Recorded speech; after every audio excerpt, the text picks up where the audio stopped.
أعوذ بالله من الشيطان الرجيم. بسم الله الرحمن الرحيم. الحمد لله رب العالمين. الحمد لله رب العالمين. الحمد لله رب العالمين.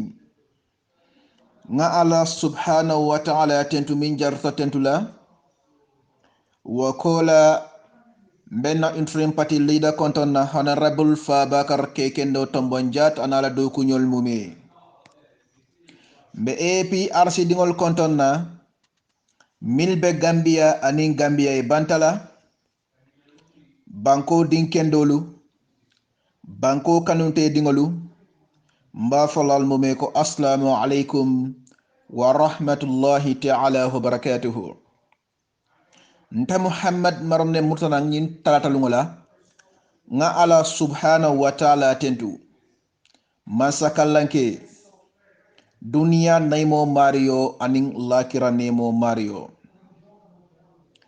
APRC dinkendolu Gambia dinkendolu banku dinkendolu atol min kala moning hakilo la wati mba folal mumi ko assalamu alaikum wa rahmatullahi ta'ala wa barakatuhu.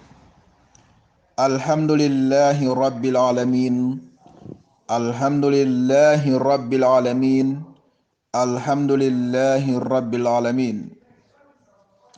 President Adama Barrow meta diam lelankoye ko adiyata momoye akuyata momoye bi itelam Gambia la president oti meta folele ko ala mari man satalla muntol sedolati ntol manke politician olti missiono waliyat nantol be diamula. Alhamdulillahi rabbil alamin. Alhamdulillahi rabbil alamin. Alhamdulillahi rabbil alamin.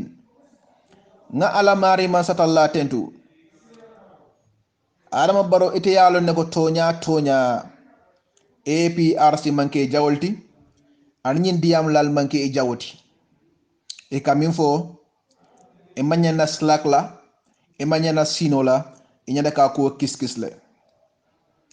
Alhamdulillahi rabbil alamin. Komi meta fo la nyamen ko nim faniya nin tonya keleta faniya ka tonya busanle tonya kata buso nyini tonya be fintilale ning ala mari man satalla sonta ndela ko kane jahal Adama Barrow ntemu ala la jongolti ntemu alla jondinati manke morti ntemu ala la jongolti alla jondintemu walati ina ya fonu ameta etara kiskisrola e kon yentol la kuma ko moy ikijo ke faral annun kamin fo fanan ikajele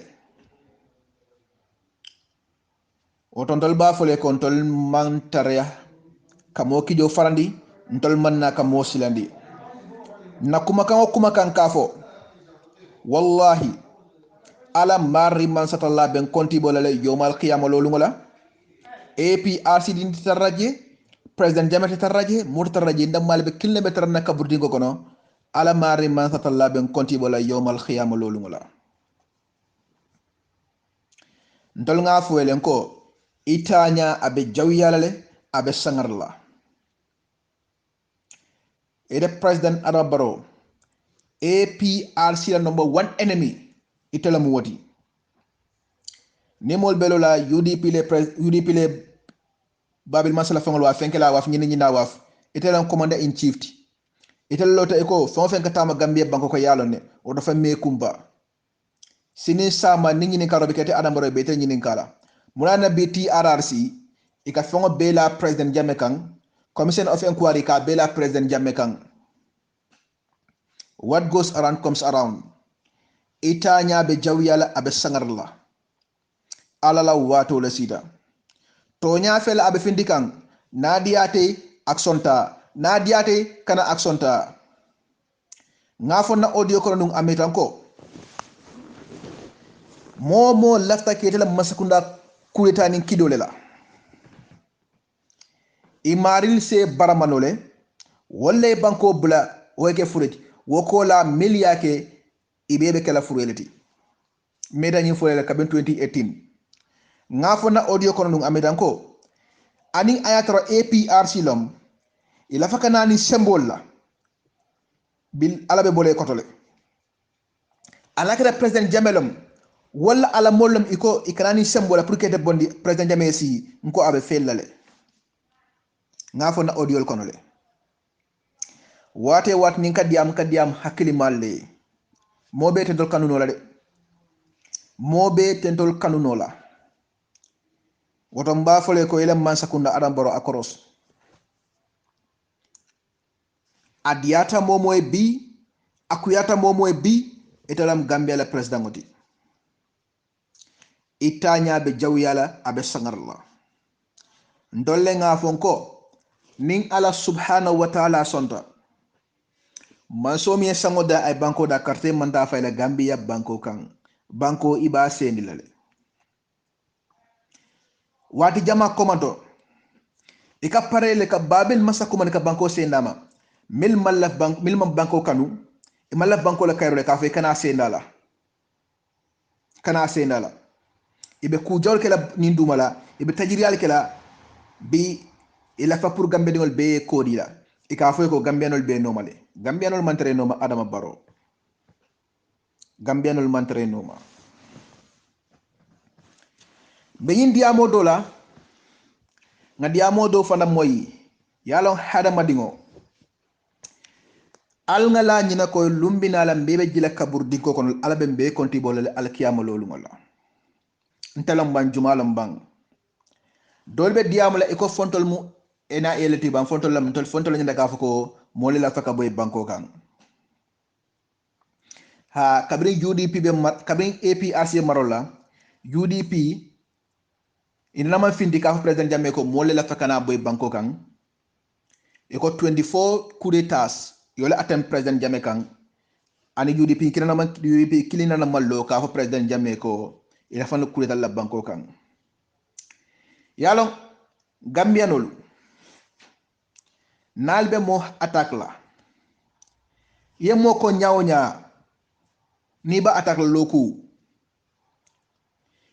mbenyum kuma kan fola mo ba moyla his excellency ba moyla kabona 2013 kana 2015 ma fongola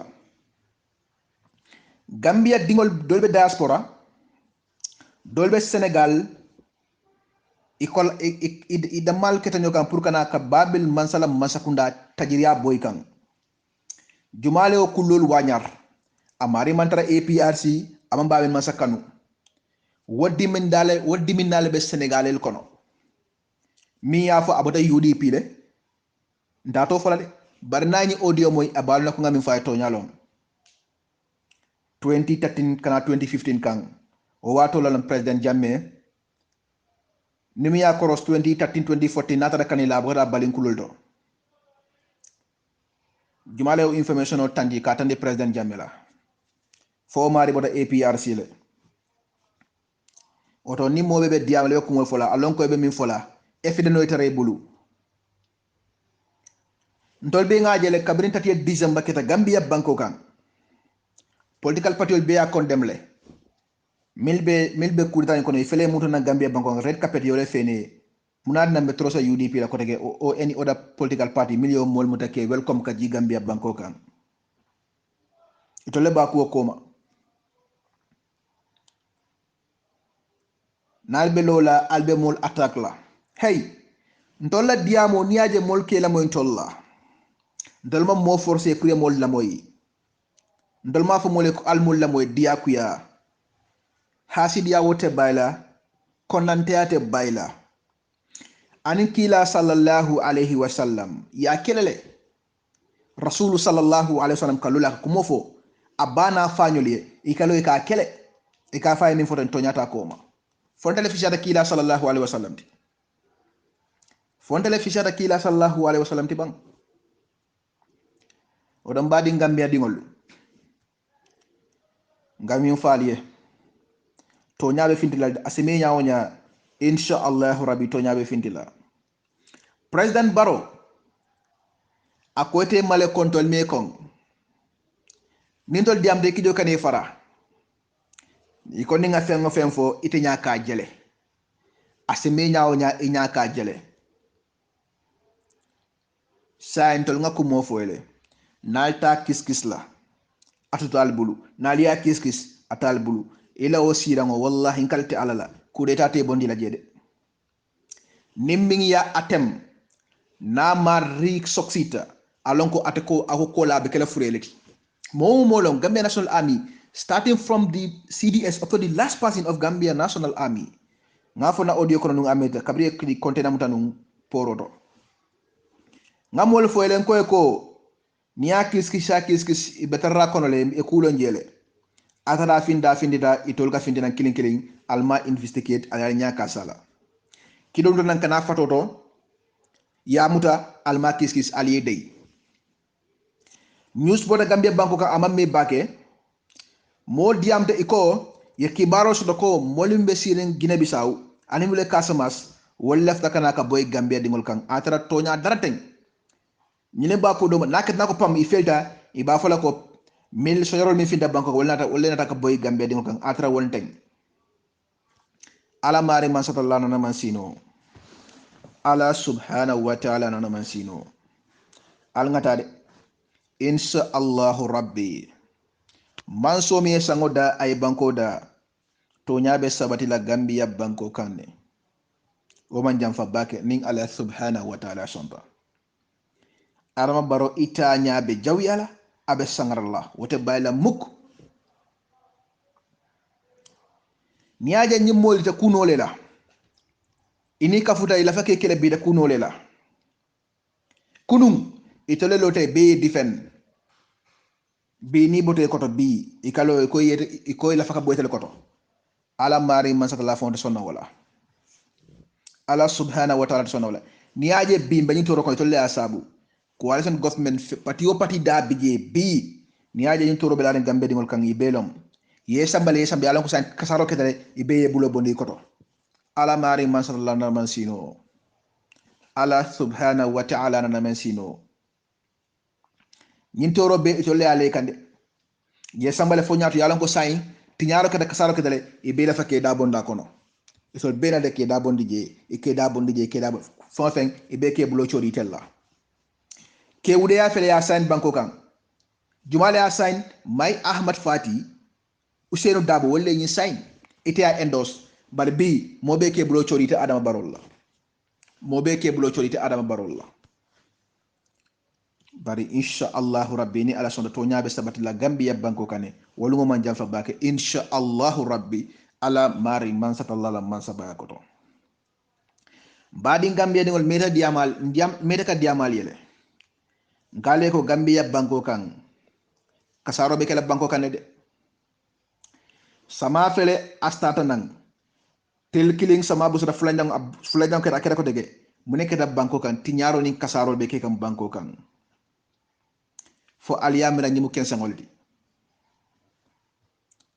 Gambia al nga finti nga tubo sey ala subhanahu wa ta'ala la Gambia dingol al nga finti nga tubo sendi His Excellency Sheikh Professor Dr. Alhaji Yahya AJJ Jammeh Babil Mansala ala la wato wala sita ala subhanahu wa ta'ala man sakalanke dunia nemo Mario aning lakiro nemo Mario ala mari man satalla wato wala sita to nyaabe sabat la Gambia banko kanne His Excellency Sheikh Professor Dr. Alhaji Yahya AJJ Jammeh Babil Mansala abejila Gambia banko kan abitala State House insha Allahu rabbi ala subhanahu wa ta'ala la man sabakoto man sakalanke dunia nemo Mario aning lakira nemo Mario insha Allahu rabbi wali mo man jamfa bake nyimman sakunda wali bandine badin Gambia dingolu APRC dingolu al ngalla moy na nyaton kol noma yemin fo ngatamani wala ala taala kola bi nyaaje bi APRC beloring asinano la executive lom na executive lom Allah subhanahu wa ta'ala kola mbadi ngolu tonya alanga tonya fo nyoye ye tonya fo ibadi ngoye na tinyata atara tinya shirole kan molbe findila e control kam molle neng mol metan tol malale nka nyaka sila formol kono ala mari masatalla musedoti mol fana musedoti forumo bije ka fu dame di royals APRC family forumo do bije ka fu dame di royals nane audio bondi ka foko president Jammeh bina Gambia banko kanne kate manda fayla mol finta ya against wonana masoto wonten toñati obe keno la nyaadi le momo be royals audio ni ya moy la num mimi besila alala pour nga toña fasa ndiyam ta ko tegen ko ning ala sonta ngalune fo mi yalon ko UN be jina banko kane EU kata adam baro kadiyama e ko ntol ngamin fo wonten toñati mboda je ko tegen be diam kan ko tegen munala coronavirus ikon ka politicien le foy ka lo ikan mul kada fi forum woni kono bin wal kalo ke si so kon ko ndol dam male ka ñu attaque woto ala lon ko nalbe mul kaja fi la mul ñaka sallam man sila la woto al nga toña fo ñoye to ñale bella banna mote tar APRC bi ay kal ala la ko inanente la audio mo lente nga mo attack special APRC dingo nga attack directly APRC dingo ci bi nga attack directly nal hakilo ba kanun diamta no musodo le lota ka kuma timbalo fo ndiamta marenka ko ni sonta ngema ile futo fo ni ala mede ma ile futo se bang mol finta kanen dirol ke APRC dingol de ikanen dirol ke me manka diam ko teke ka fintine kamul attack afoko mobe ya audio mole APRC dingol ya audio mole ko nda Muhammad Marong ndeka president Jammeh support e ko dol buke mira comme president Jammeh bi murana dol ke mira le ibe momin tambindila weke flag berati mini yi president Jammeh man killing wo ko la na president Jammeh fe na Gambia banko kan ni wol kalo bi ko alcool le defend wol ko kanto le kajafi mona Gambia dingol mba dingol al nga tonya fo nyoy ni ba dingo be tonya kan afaye na mada tonya kan afaye motel lola Gambia big na audio ko ka fadam de ko mba dingol al nga fonyo ka batteria fasa al nga fonyo ka jahiliya fasa monate audio bon la fako antela audio mo le nga ba mala ke audio ko wala ka mole bane wala ka mo ka jafi ndeka mol ma ni UDP ko dole audio bondi mi alon ko anasilo man tange ma ndiamte mol kalo kay ko defend feka mol neng audio kono ka mol bal neng audio kono ka kuma kola fa mole audio kono altlo bala albaka diamu ni mo kili mistake ta al kantol APRC diam lal be include kono ndol nga mune kala fen makalla ale ndale mankanyang nga nyodan kabirin duniyale woto al nga fata nyola niye moko nyawnya ni ba mala loku ya mo ma ni tunyata ta findita e kalo ka fa kon temeti tofo ndemang animo kilin tofo ngo al ngan sabar nyoye nimi makeku al telefono se nga nyokuma ni ndu mala nga diam nyoye amman jarin ka nyol attaque monate lola APRC kono wala Gambia banko ka ya moy ko Mohamed Marong APRC dingol kumanda to direct ay attaque instant nimel momo haklo baka di royals si nya fulanteng sabanteng mo kilimbe fitla ben attaque la formo kono ni nga audio bonda ben attaque la formo kono ni nga bonda ben attaque la faka fo al nga ko dipet bang nga kumo do fana fo yamta ya ton e kon nga mo len ndeng anala family be tout ndanga sikil neng atlo yamay audio kono le badingol ni be badingol fasa tonyala ibadingol ni ba fasa tonyala mo kana sila mola hay sayamu kile de kullu nafsun jahil katul maut nila ma fambe sa saya nene oto mo kana sila mola nga tonya fonyo e ni mo ko nyaawo nya kana fako min diata ngem ba folale nayem ma mo lebe mbul mi ala ko be difen lale ndenga ko len ko ninga fen fo ngat ninga mole tumi Allah subhanahu wa ta'ala ba bolam balale bar momo fana malla ko ngami fo findi yekal ala la yafo ko yemi fo man to nyafo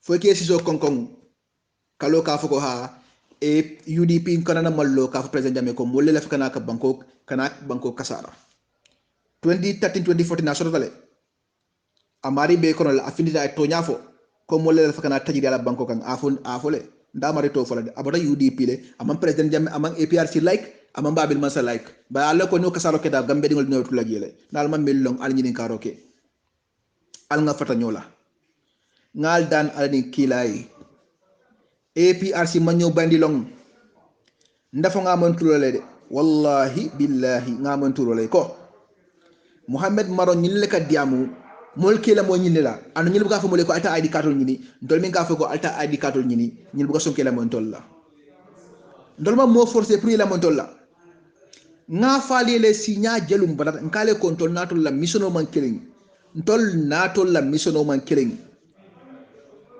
adiyata mo moy mbafula ko da mo mbafula le insha Allah rabbi ni alasunda carte manta fayla Gambia banko kam ndala jerot ngoni alasonta Gambia banko kan carte manta fayla Gambia banko kan ni Allah subhanahu wa ta'ala sonta ndala jero ngole fo anu ani bi sambelo la kane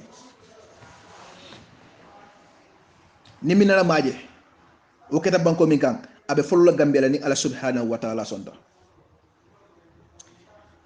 the Gambia National Army il a fait me use plain clothes pour kata Casamas kata reberol taradula jibe ani pour kata lom baytul labe dabe mafungola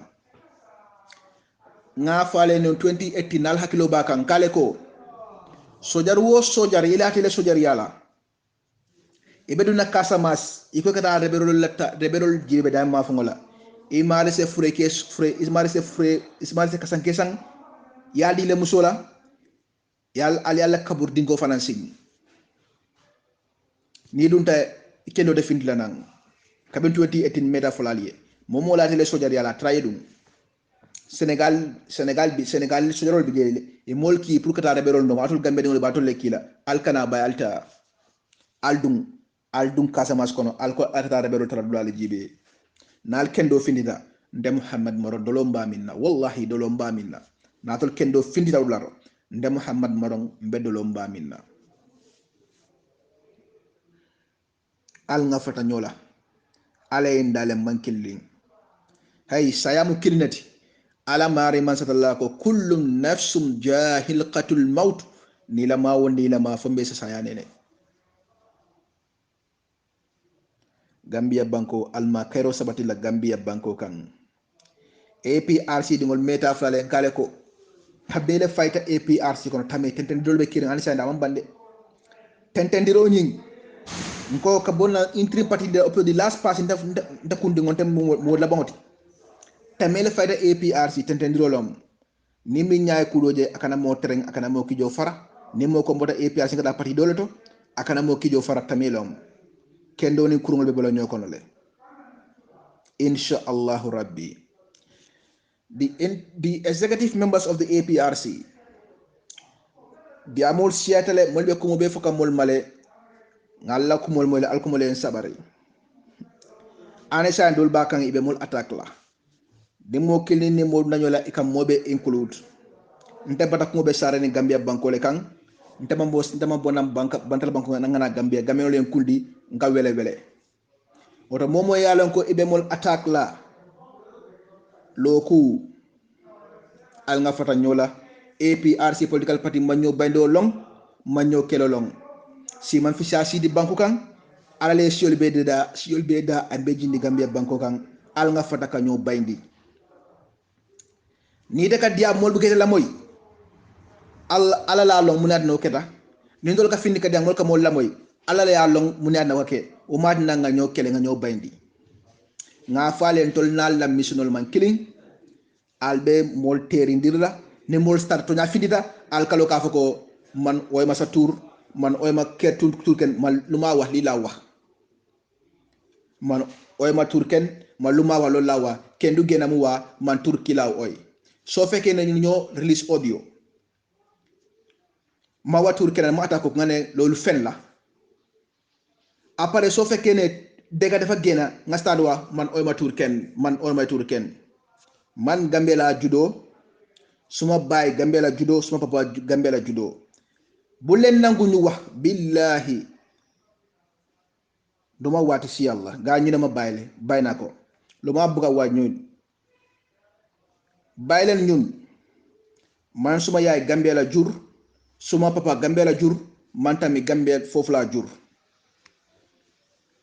lu ma bëgg a waaj yéen soo fekkee ne yaa ngi release audio kenn du la déggul sa audio loolu sa affaire la man bokkuma si man tamit soo fekkee ma release audio bu ma attaque loolu laa bëgg pour yéen xepp ngeen xam loolu yàlla moo def loolu soo fekkee ne ma release audio gaa ñu maa déggul yàlla moo def loolu yow tamit soo fekkee nga release audio kenn déggul la yàlla moo def loolu lu ma bëgg a wax yéen bi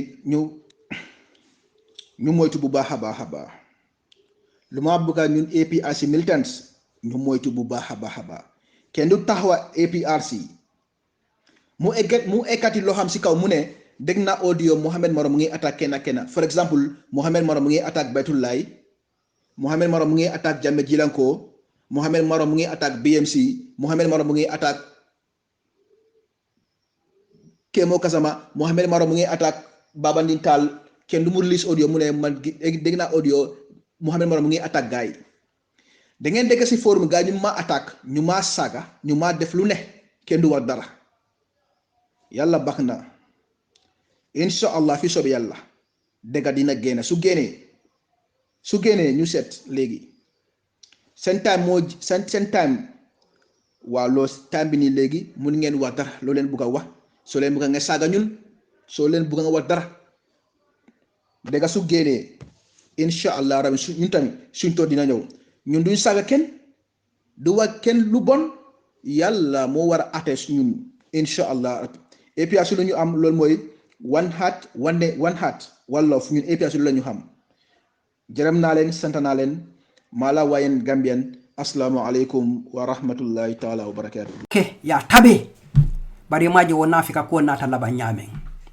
wo 7 patio sol inata bo itema itol fango fenne tebulu fana manke kurupen ngol be tema baro nata lo a faye iko NPP party wala lota registered bari lam yes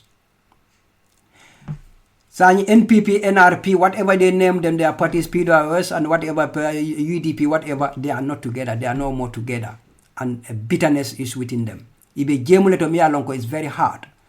Until APRC, we keep our peace and go. No matter what we exchange words, but let's aim our targets. We'll succeed. Let us not slow down. Let us not slow down. I have forgiven and I have forgiven everybody.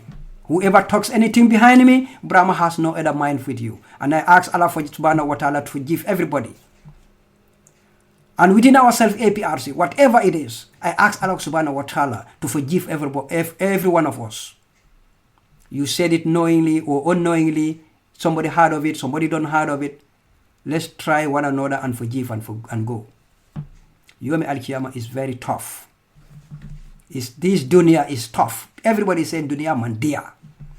Dunya be kolyari. Yome al-Qiyamah le kolya tato. Niman arijana soto. Bare bi min follow takunun wole mole ka wole je bi. Nka wole satanan bi de. Nata nan kali ko bunijen ko muslim kafiro wole jawyata abeti. Muslim kafiro ajam akol bele biji. Muslim kafiro keta nafikoti. Muslim kafiro ay alale nafika ale dundi alalato.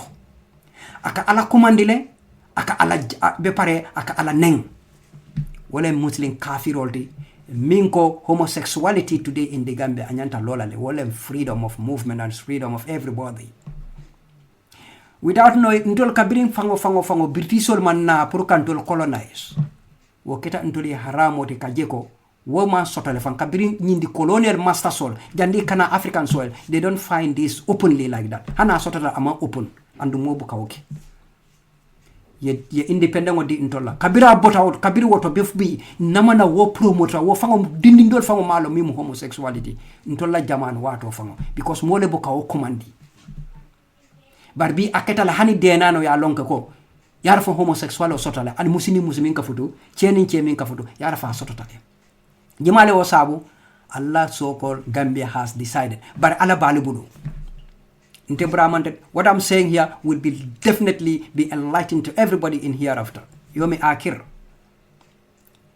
Yes. Ika homosexual le promote. Wo fitino le be Gambia.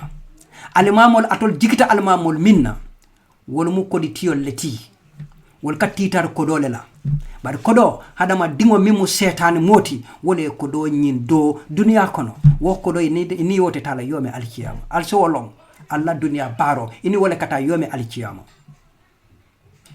kodo be danjanne ila kodo la baro be adanta janne ni asota nyama yedole dahande iwatara yome alkiyama bare alla doko ali wo topoto bake ali sila alanyang Gambia ye molu nyin this coalition party ye molu dundi toro mi alonko toro dunia toro ani yome alkiyama toro wole nyin this present government at wo toro di Gambia no Gambella weda be APRC imantara APRC ye wo toro di intolla toro mu min toleti sani almamol fangoni almamol lebe nyola kanyo touching because of this homosexuality mi alonko ntol Gambia sontale mansong abelola Gambia munatina wol mi lafta ka ke Jeffrey Smith wala anin doli ko do di barola baro mansakunda andun kabira ba de kan almame doli ya kalamutale andi be enjoy menola baro ko mabka tonya fo baroye me entes fango very the saddest thing of Africa especially when I say Africa is the entire Africa when the leaders are not telling the truth people keep quiet. When everything destroyed, they stand there and talk. Why can't you talk when there's a problem? Barrow don't have advisors. And those imams should advise Barrow very serious. But honey, mansalem, mubuka mansa fenke. Al-katachi alama. There is no mansa above Allah. Pesenjame afole. Ako hadol ka fole pesenjame afori ka fole ko ateo tuluchilinem be para ayamaro mandia ni ayamari tennem. Ako that's all bollocks. People stand there and say that they're afraid of facing pesenjame to tell him the truth. Mansakunda president mo muneti tonyale banyanta sabati laleje and what tonyale be labanna. But Africa we have this mentality ko mo min tambite nyato e manya na tonya folai. How do you be like mina sita rajim? Nyine intola society tenya. Sanya anata le fa nata fonto la dino to nyaton koya tale ay Gambian ko dundi kumiano ko Gambian ko fango dol fango mimba kotoje iko hani president wala buka fo. They don't want to advise in the truth. Where you ko president wala. Pesango muneti when it's because of you pesango buka ke president na manke iteti ni teti je president mansodo. Suti buka ke sututi nin bodimba tabulu. My friend, listen to me very carefully. We have to take note of this. Nga hachile tubang. Nga hachile tu memu itela responsibility ti puruka banko samba ane memu ila responsibility ke la kabilo wala memu ila responsibility ke la dimba ya samba. Iwuli dingo mina nata akweko. Baba. Ha bari nga nyine je manke der. It's not that amanke ko ay judute lale. Mandingo ko nyaade cheba ka sa wulindile dindin ka sa wulindile. Aka sambarandi cheba ka sambarandi almena man ka kanwa kujola ko ne ani fam panaiten kajero anyi panaiten kajero ntol ngam bammin na wolem dindingo kana fo cheba e tonya e mialon ka amane mbare tonya mialon ka nata tala Rasulu sallallahu alaihi wasallam kabirin ala dino diala kabirin a pointa e ata time o sita amama fango be balore anda amama de miya fa wulu fo wo faya sulu wulu bare ay safo di rasulullah pour ka hada madingo di yamari famanke dindingiti bam famanke dindinti bam bare alabuka dindi ya jibe hachilo mandingo nya hachilo le kanyambo si andon ka tonya fo nyoye amanna cheba amanna dindi se cheba fo tonya cheba fo as tonya fo cheba in a very respect mana alonka fo nyame jelo. It is. But walatina, nte always saying, near Africa governments, they are misleading us ibentola sambala karala mbuka diamule because muka tonya fo ko itoli na tenya tan kana platform do ka foko ntefa nga jenum atara tambita what are you bringing again to the table? What are you trying to tell to the people? Kabria abetinya kan ite aje munat na masata na tinya trek al sena ka diamu wo is not, it doesn't make any more sense. Hello Africa kai ko when it is nonsense aka chelele aka fay ko bari nyente nenne it doesn't make sense. Adama dinga be tinya la wato men ali tinyaro ali fo ala foto baro ya tinya la ma fo baro e fa dunta ku jamato gambien kol fele ibe kumala do al minyanta kumala wol be kumala al coming for so called advice to baro they are nothing absolute wol manke muslim kendoldi dina al fal fana be baro koma ima e ba son ka tonya fo baro fango yitol be dundi wo toro kono wala yomi al kiyama suratul lut ali taje bang ay homosexual ale gor jigeno lo nimi sandi dameng my friend brothers and sisters don't joke. So what dino le nata Gambia andi ba sembentu yala abota woto mune atina alaka fitino samana dunia kono masakunda kono anim banko kono ali alo mune bang nin ma alala commands meno nyim follow manta nyama alaka masibo damale samana Gambia bi kabral ko Gambia has decided Gambia be banku fufurola fo e kanyo sepunje e kanyo faje faraba bantang banku kolem mo fata jede ana manke mo cilenti mu dol baramata nata kotake how do you call it branding ka gunjur banku kolem a bekata jele ngala jana Babylon the same problem Bafuloto the same problem so yeah ngana kotake again Sabiji Latrikunda how to call it Salaji down there in Sukuta around another bank problem amantolo wati kula.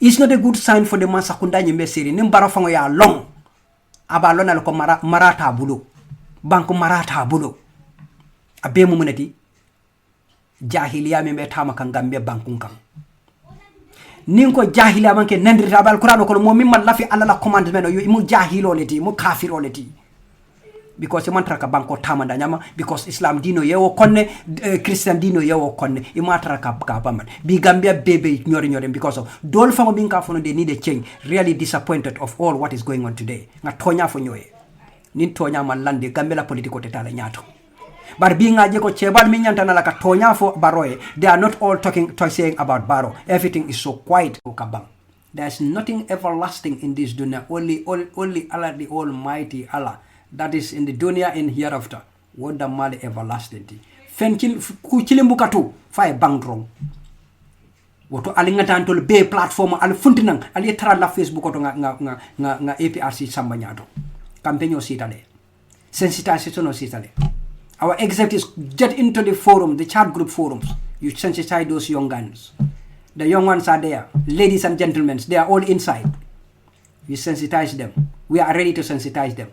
But we are expecting you, the executives, the leaders, also sometimes to come and make us happy in the groups by telling us good words to move on.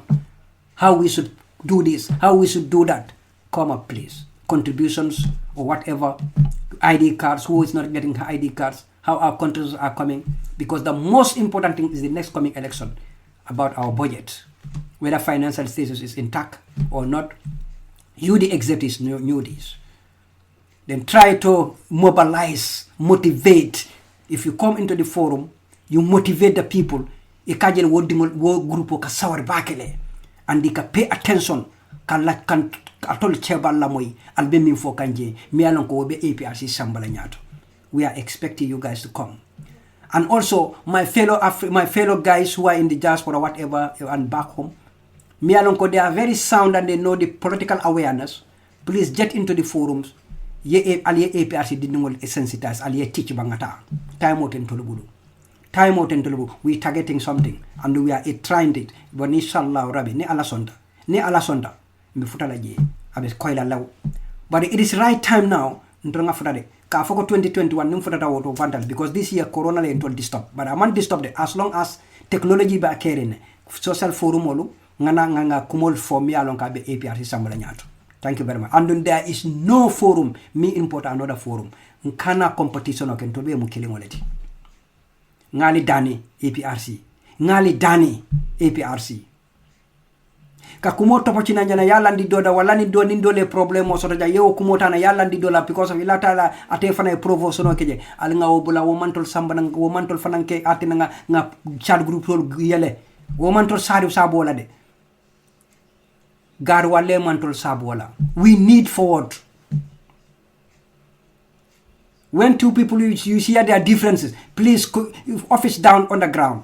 If you see two people they have differences, because more fulani ka problem osodo do karali dimba fa duma alingata time net ntol bulu ntol mu fire brigade olet mu chele la leti nte brama ko lebe olen am a real fire brigade ka fire ka dimba distinguish ka fa but fanante mus amen army APR army bu alingata de nte chile ngum army leti am a fire brigade fire service le mede mbe army le mbe fire service nte brama ko le chile ngode ha bar mbe futala jewu inshallah rabbi do kare alina platform oto APRC everybody come on the platform. We go time tentol bulu mbali tentula mbal jayla time was what time o tonya for asita lede barombe tonya fola ni masa kunda be min coalition o 7 coalition nga tonya fo e koy imangambia kolu bambu kulala imantol samba alala silo kan a benni misata ntol benni misata alala koto fo astaghfirullah subhanallah nga osiyandi otona programme bina banna sanyile baro ngalla hidele ko at any time nalmal moy bi samal be mola maybe lun killing afla njangom bakelale due to my work because of doko komela but laftali every day ngama mande ntol be ngana nga dol fana invite nang. I'm ready to invite those people, especially our executives, to come to my platform with a talk out the topical sambana atol be la moy la ngalong munebe diamu kan animbe on the ground in the politics of the Gambia today. Lafta wolela inyanta mune kela inyanta mune fele fonga tanyato nte lafta wolela min tambita le wo brama buka jema. The history ka fole after atra ibe siri be tenkundi bari ite ka min yotu wo fode. Our life is mathematics. Ndola dunia balwo mathematics lem. My friend, let's solve this problem. Let's solve our problem. There is no problem without a solution. There's a solution for it, provided we all come together positively and think positively. We'll make it. But ngal dani APRC nga Gambian ko dani ali wuli nga banko topoto nga banko jibe ko banko mantrata makang alala karoto and into la society famoto political wise, society socio-economics wise, nothing, absolutely. I will come to repeat this topic. Ngatule demanding. But nata janne puruka APRC nkolo ngali tentu ngali jay nga Gambia nkolo tentu ngali jay. But mostly the APRC party militants mbali tentu la mbali jay la ntelem BMC ngali dani ahala and laftale fana atol fana alla aha fana aliye dintela aha tente momola yekuma fo nkoma kuma man fo nkoma nte alhamdulillahi rabbil alamin ala danile ayam fo atol bela ntol bebe dulat hilen wala na doron kita par mbal yam fulala atol bela bari yomi alkiyama yam furo kallet bakele anda jaw ya batale mbal yam fula bakele yam futa atol bela ban be danil embe ahonyin danil atol be some other time mina janne kotake alingata because nte brama time tinte bulu APRC ngawleje. There is nothing else. But when His Excellency Professor Alhaji Dr. Yaya AJJ Jammeh na return to Gambia, wato la balona whether Brahma is still a politician or not a politician. But inshallah Rabbi, that day will happen. Inshallah, if we come together and ask Allah subhanahu wa ta'ala, billahi ninga Allah tentu, nga Allah tibari, ka Allah jayi, pour pese nyame na ku baro kendola, Allah ka jabiro kejele. Sada jita abota rek atra yake a jamale. Uto nga kaya nyama nga ala dani. Ala kairo jindin turi. APRC mbali dani la.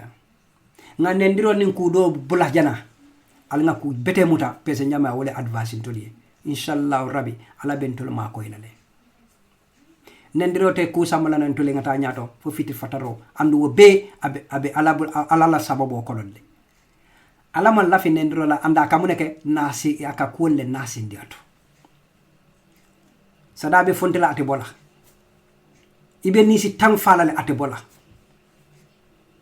bayri o min ka bona innego to ani sondomo mune woti wala nan kale ko nga ke sabar lalti nga politiko samba nyanta samba la nyame aliena to the platform of the Facebook radio whatever aliya samba al nga lonko ntol chele nyolo we have a way to talk to them and nke batandile andi ka tonya jele bare ka balanne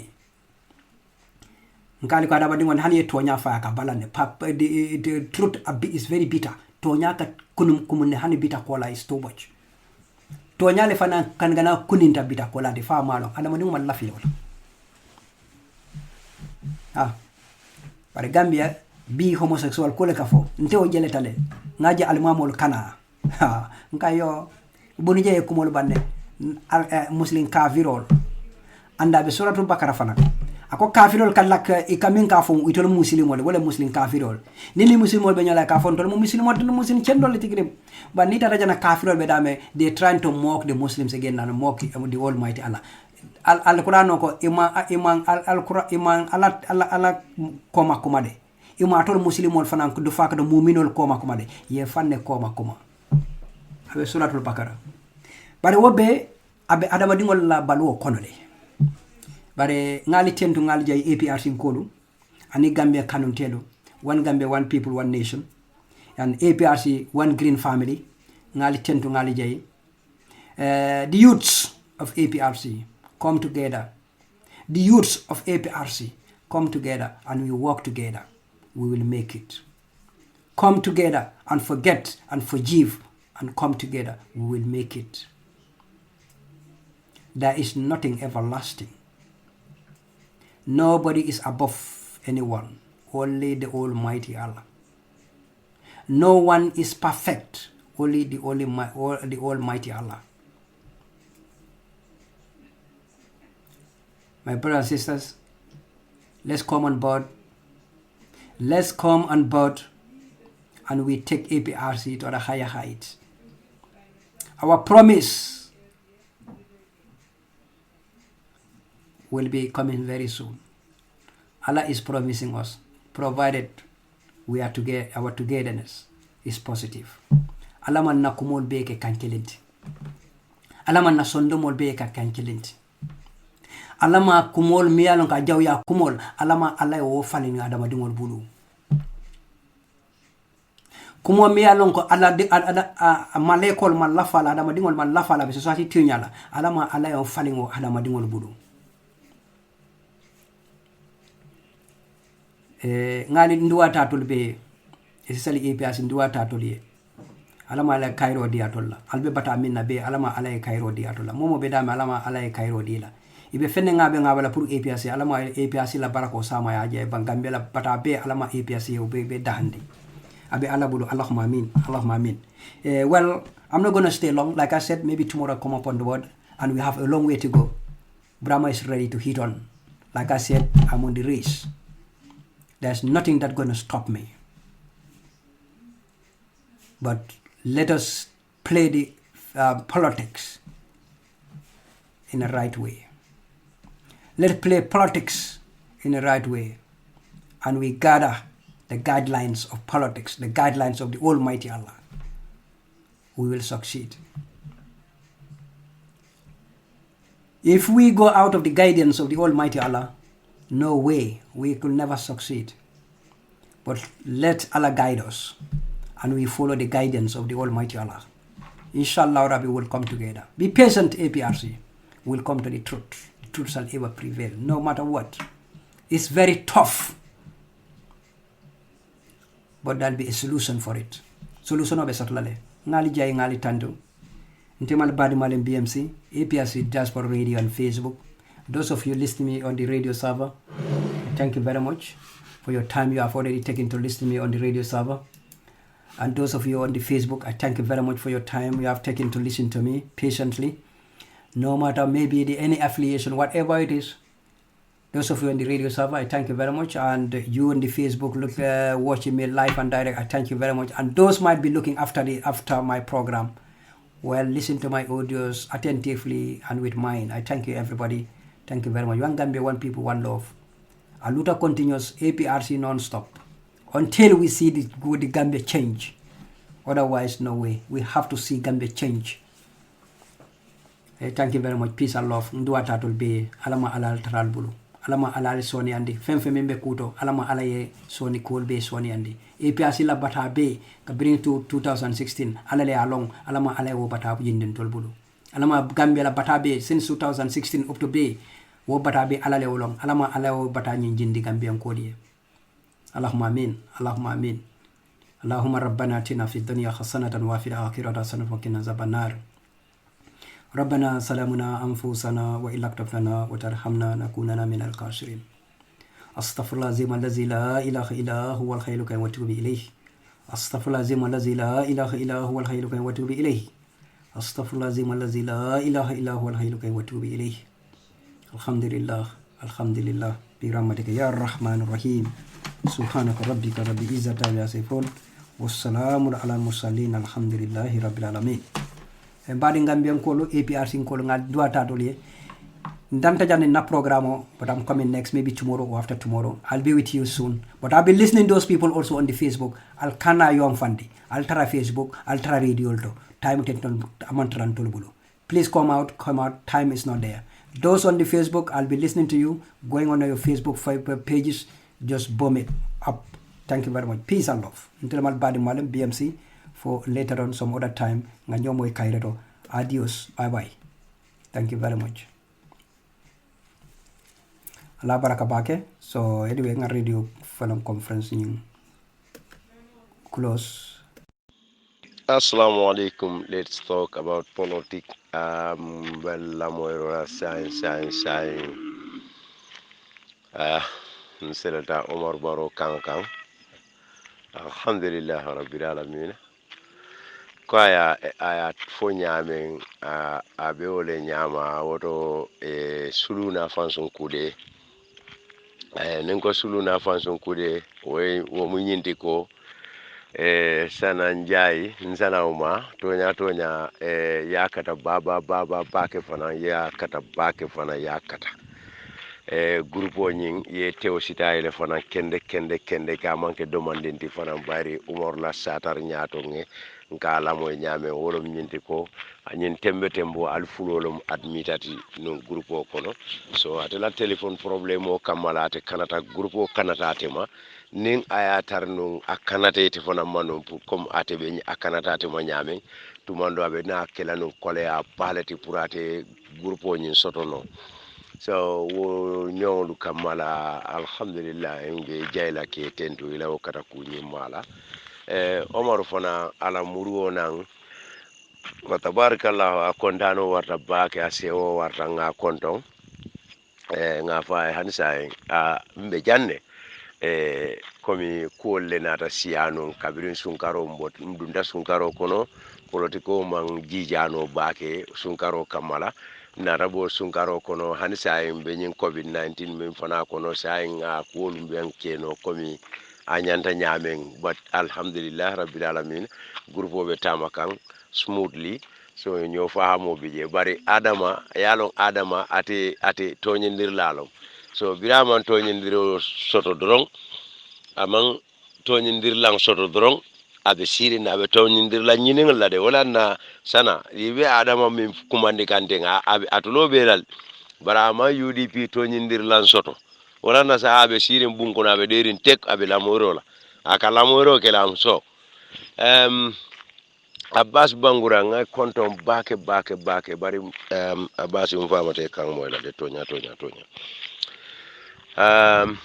Abbas mfamate kan moy la ando e nyanta kumalalde at least bulumuto kete nyaaw nya bari mol konton Abbas nkalon ko ebe groupe nyin kalamale o ibala moy kanne bari Abbas mfama ba tay moy la de tonya ado a uma o mandiang mbitam fode fanan wala ko kay o ken tatan dale kono ti yaram fode sumare fana ngamo na ndongo le kamin folo yebulo bulale de ite sumay te muneketa fode findi na e fana e findi at least ani man a manketa ani kudo manke bar kudo sike akita nyaaw nya at least alkal kango fay groupe ko no hannal be kondondiro le kala ngalon ko tonya aywa alimang topic nati bad albe nkalamale